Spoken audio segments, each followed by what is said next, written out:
முன்பதாக ஒரு நிச்சயதார்த்தம் வேண்டும் என்று நான் யோசித்துக் கொண்டிருந்தேன். You know, one of the greatest stories that we find in the Old Testament is found in Genesis chapter 24. பழைய ஏற்பாட்டிலே ஒரு உண்மை சம்பவத்தை நாம் ஆதியாகமம் புத்தகத்திலே 24ஆம் அதிகாரத்திலே பார்க்கலாம். We see as Sarah has just died and Abraham is getting old, he calls his most senior servant and he says, I want you to go find a girl for my son, for my own people. சாரா இறந்த பிறகு ஆபிரகாமுக்கு வயதாகிறது. Abraham தன்னோடு கூட வேலை பார்த்த ஒரு முக்கிய ஒரு ஊழியரை அழைத்து என்னுடைய மகனுக்கு ஒரு துணையை தேட வேண்டும் என்கிறார். You know, today we may not have sent any servants to find Jithin or to find Phoebe in this holy matrimony.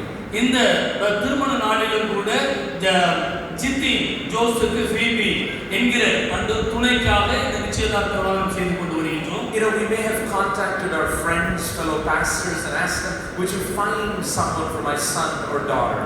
நம்ம போதகர்கள் மூலமாக என்னுடைய மகனுக்கோ மகளுக்கோ நீங்க ஒரு ஏற்ற துணையை கண்டு தர முடியுமா என்று கேட்டு இந்த காரியங்கள் நடந்திருக்கின்றது. You know, we're looking for someone who is serving the Lord Jesus Christ. தேவனுடைய ஊழியத்தை செய்யக்கூடிய ஒருவருக்காக நாம் தேடிக்கொண்டிருந்தோம். You know, we're looking for someone who would be able to be our son and our daughter in our family. நம்முடைய குடும்பத்திலே ஒருத்தராக வந்து ஊழியத்திலே உதவி செய்வதற்காக ஏற்ற துணையை தேடினோம். You know, after making that initial contact and meeting that family and praying, both these families have come to a decision. அந்த ஜெபத்தின் மூலமாக நாம் தேடினதின் மூலமாக இன்னைக்கு இரண்டு குடும்பங்கள் ஜெபத்தோடு கூட ஒன்று சேர்ந்து வந்திருக்கின்றோம். You know what I love about that story in Genesis 24? இந்த ஆதியாகமம் 24ஆம் அதிகாரத்தை நாம் பார்க்கின்ற போது we see the servant seeking God's will. இங்கு தேவனுடைய சித்தத்தை தேடுகிற ஒரு ஊழியக்காரனை பார்க்கின்றோம். Rebecca. இங்கு ரெபெக்கா என்கிற அந்த மகளை தேவன் கொடுத்த அடையாளத்தின் மூலமாய் தேடி கண்டுபிடிக்கிறார்கள். And we see the families are both happy. ரெண்டு குடும்பமுமே சமாதானமாய் சந்தோஷமாய் இருந்தார்கள். And I love that Laban asked Rebecca, would you like to go to be with Isaac? Rebecca ஒரு லாபான் என்பவர் கேட்கிறார், நீ ஐசக்கோடு ஈசாக்கோடு வாழ்வதற்கு தயாராக இருக்கின்றாயா? You know, it wasn't just Laban and his wife who decided.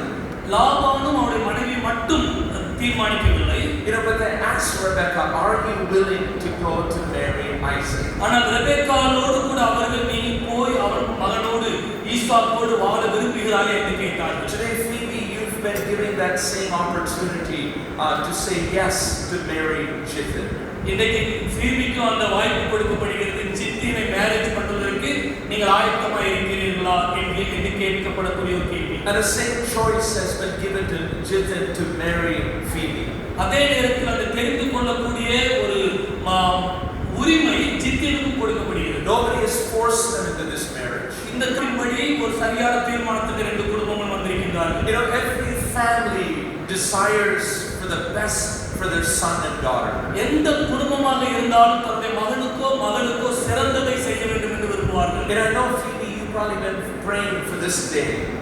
Phoebe கூட இந்த நாளுக்காய் காத்திருந்தார்கள். Jithin, you've been praying for this day. Jitin கூட இந்த நாளுக்காய் ஜெபித்து காத்துக் கொண்டிருந்தார். That one day I will meet my beloved.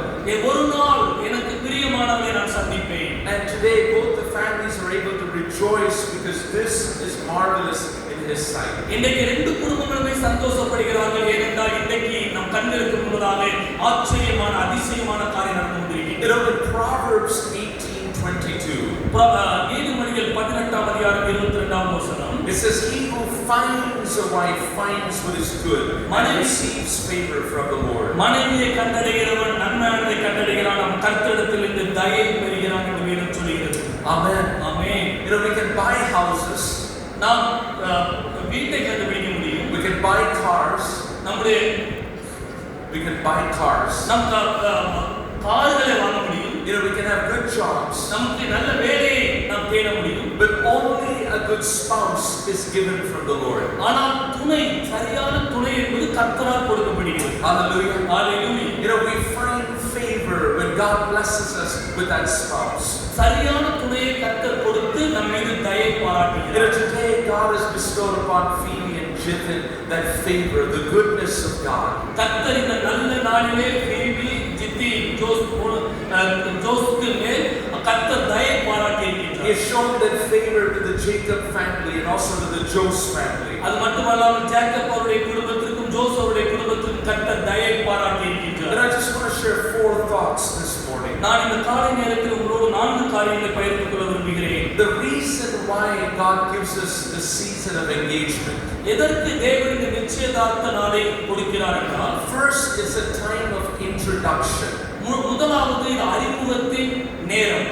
Today both the families are able to introduce who they are to us, guests, family, and members of the church. இந்த நாளிலே இந்த 2 குடும்பங்களும் நமக்கு முன்பதாக வந்து அவர்கள் யார் என்பதை நமக்கு முன்பதாக அறிமுகப்படுத்திக் கொண்டார்கள். This next 5 weeks for Phoebe and Jitin will be a time that God will use to introduce yourselves to each other.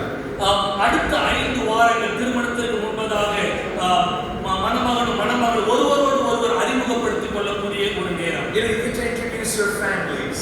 அவர் குடும்பங்களுக்கு தன்னை அறிமுகப்படுத்திக் கொள்வார்கள். The second thing that we see, there's a time of preparation. இரண்டாவதாக இது ஆயத்தத்தின் நேரம்.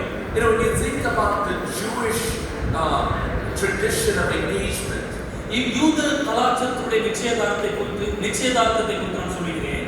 Once the boy and the girl were engaged, ஒரு மகனும் மகளும் அவர்கள் நிச்சயதார்த்தம் முடிந்தவுடனே, and in the Jewish tradition, the girl was the one to receive the dowry. The girl is the one who gave the dowry to the husband. யூத கலாச்சாரத்தின்படி நிச்சயதார்த்தம் முடிந்தவுடனே கணவர் தான், அதாவது மணமகன் வீட்டிலிருந்து மணமகனுக்கு பரிசு கொடுக்கப்படும். The reason was that the husband would build this house. ஏனென்றால் கணவரே அங்கு வீட்டை கட்டக்கூடிய ஒரு பொறுப்பில் இருக்கிறவர். And when the house was ready, he would come any day. அந்த வீடு ரெடியாக ஆயத்தமாக்கப்பட்ட பிறகு கணவர் எப்பொழுதும் வருவார். She had to be ready. எப்பொழுது வருவாரோ தெரியாது, அந்த நாளுக்காக மணமகள் காத்திருக்க வேண்டும். And that's the picture of the New Testament church. அதுதான் புதிய ஏற்பாட்டு திருச்சபையுடைய ஒரு வரைபடம். As believers in Christ, we have been engaged to the Lord Jesus Christ. ஆண்டவராகிய இயேசு கிறிஸ்து விசுவாசிகளாகிய நாம் ஏற்கனவே இயேசுவோடு கூட நிச்சயதார்த்தம் நமக்கு ஆகிவிட்டது.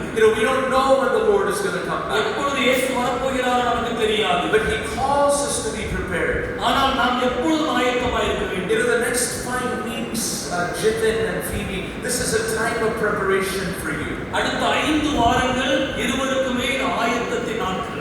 These are days in which your family is thinking which caterer to book, which hall to book, who are the guests that we're going to invite. இந்த 5 வாரங்கள் குடும்பத்தினர்கள் எந்த மண்டபத்தை புக் செய்ய வேண்டும், என்னென்ன ஆயத்தம் செய்ய வேண்டும், அவர்கள் அதற்கு ஆயத்தப்படுவார்கள். But it's also a time for you to prepare emotionally, physically, mentally, and spiritually. ஆனால் மணமக்கள் இருவருமே சரீர பிரகாரமாக, உணர்வு ரீதியாக, ஆவிக்குரிய ரீதியாக ஆயத்தப்பட வேண்டிய நேரம். And the third thing, this is a season of purification.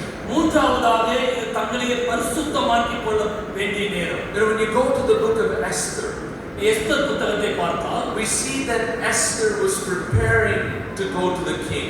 Esther ராஜாவுக்கு முன்பதாக பிரவேசிப்பதற்கு முன்பதாக தன்னை ஆயத்தப்படுத்திக் கொண்டார்கள். Different forms of purification that she went through. அந்த எஸ்தர் ஆனவள் பல்வேறு விதங்களிலே தன்னையே ஆயத்தப்படுத்திக் கொண்டால், பரிசுத்தமாக்கிக் கொண்டால். This is a season for both of you to break away from any relationship you may have had with anyone else before. மணமக்கள் இருவருமே உங்களுக்கு வேறு ஏதாவது ஒரு உறவுகள் இருந்தால் எல்லாவற்றையும் விட்டுவிட்டு இந்த நாட்களில் கர்த்தரோடு கூட இருந்து நீங்கள் 2 பேரும் ஆயத்தப்பட வேண்டும். This is a time in which you say, Lord, I want to offer myself to you as a living sacrifice. I want to prepare to receive my husband, to receive my wife. ஆண்டவராகிய இயேசு கிறிஸ்துவிடத்தில் நீங்கள் 2 பேருமே காத்திருந்து முழுமையாக தியாக பலியாக ஒப்புக் கொடுக்க வேண்டிய ஒரு நேரம். When you think about Esther, there's a season of nearly 6 months of preparation and purification. எஸ்தருடைய சரித்திரத்தை பார்க்கின்ற போது 6 வாரங்கள் ஏறக்குறைய அந்த மகள் தன்னை ஆயத்தப்படுத்தினார்கள். 6 months, okay, 6 வாரங்கள். But what we're seeing is that Phoebe and Jitin, you don't have to wait for 6 months. ஆனால் இங்கு மணமக்கள் 6 மாதங்கள் காத்திருக்க வேண்டிய தேவையில்லை. But 5 weeks. 5 வாரங்கள் மட்டுமே. This is a beautiful season of just coming before God and preparing yourselves for one another. கர்த்தருக்கு முன்பதாக தன்னை ஆயத்தப்படுத்தக்கூடிய அருமையான நாட்கள் இது. நீங்கள் அதை அருமையாக பயன்படுத்துங்கள். And the last thing I just want to share is a season of anticipation. கடைசியாக நான் சொல்ல வேண்டிய ஒரு கருத்து என்னவென்றால் எதிர்பார்ப்பின் நேரம். Hallelujah. Hallelujah. You know, Paul says, yes, come Lord quickly. Pavul என்ன சொல்கிறார் என்றால் மாரநாதா தேவனே சீக்கிரமாய் வாரும் இயேசுவே என்று அழைக்கிறார். You know, because there's a longing for the church for Jesus to come back. இயேசு கிறிஸ்து மறுபடியும் வருவதற்காக திருச்சபை எதிர்நோக்கிக் கொண்டிருக்கின்றது. You know, the same way today you're anticipating, you know, September 21st to come very soon. அப்படியே திருமண நாள் வருவதற்காக நீங்கள் காத்திருக்க வேண்டும். You know, I remember having completed Bible college and was getting ready to get married. நான் pastor அவர்கள் வேத கல்லூரியை முடித்த பிறகு திருமணத்திற்காக காத்துக் கொண்டிருந்தார்கள். You know, when we were in Bible college, the last thing we said is, Lord, please don't come before we get married. வேதாகம கல்லூரியில் இருக்கின்ற போது வேதாகம கல்லூரி மாணவர்கள் என்ன நினைப்போம் என்றால் எங்கள் திருமணத்திற்கு முன்பதாக இயேசுவை நீங்கள் வந்து விடாதீர்கள் என்று. And Phoebe and Chintan, that may be a prayer. ஒருவேளை உங்களுக்கு அப்படிப்பட்ட ஜெபம் இருக்கலாம். And I remember after getting married, my next prayer was, Lord, please don't come back before you have children. திருமணம் முடிந்த பிறகு ஆண்டவரே நான் பிள்ளைகளை பெற்றெடுத்துக் கொள்வதற்கு முன்பதாக வந்து விடாதரும் என்று ஜெபிப்பது உண்டு. Your seasons will come, seasons will go. ஒரு காலங்கள் வரும், காலங்கள் போகலாம். But what I want to encourage you both, ஆனால் நான் ஒன்றை உங்களுக்கு சொல்லி உற்சாகப்படுத்துகிறேன். enjoy this next 5 weeks. அடுத்த 5 வாரங்கள் கர்த்தருக்குள் களிகூருங்கள். You know, anticipate it each day. ஒவ்வொரு நாளும் எதிர்பாருங்கள். Then prepare you for your wedding day. உங்களுடைய திருமண நாளுக்கு உங்களை ஆயத்தமாக்குங்கள். You know, get to know each other. ஒருவரை ஒருவர் புரிந்து கொள்ளுங்கள். You know, prepare yourselves individually and as a couple. தனிப்பட்ட விதத்திலே இன்னும் இருவர் இணைந்து ஆயத்தமாக்கிக் கொள்ளுங்கள். Purify yourselves. உங்களை பரிசுத்தமாக்கிக் கொள்ளுங்கள். But finally, முடிவாக you know, may this be that season in Galatians 4:4. It says, in the fullness of time. கலாத்தியர் 4:4 சொல்லப்பட்டதை போல இதுதான் ஒரு முழுமையான நேரம். You know, may your time be fulfilled on September 21st. May your time be fulfilled on September 21st. 29. No, 29th. I'm sorry. உங்களுடைய அந்த நேரம் September 29ஆம் நாள் கர்த்தருடைய சித்தம் நிறைவேற்றப்படும். And may God bless you during this season. ஆமென். இந்த நாட்களிலே தேவன் உங்களை ஆசீர்வதிப்பாராக. And God bless you. Thank you. தேவன்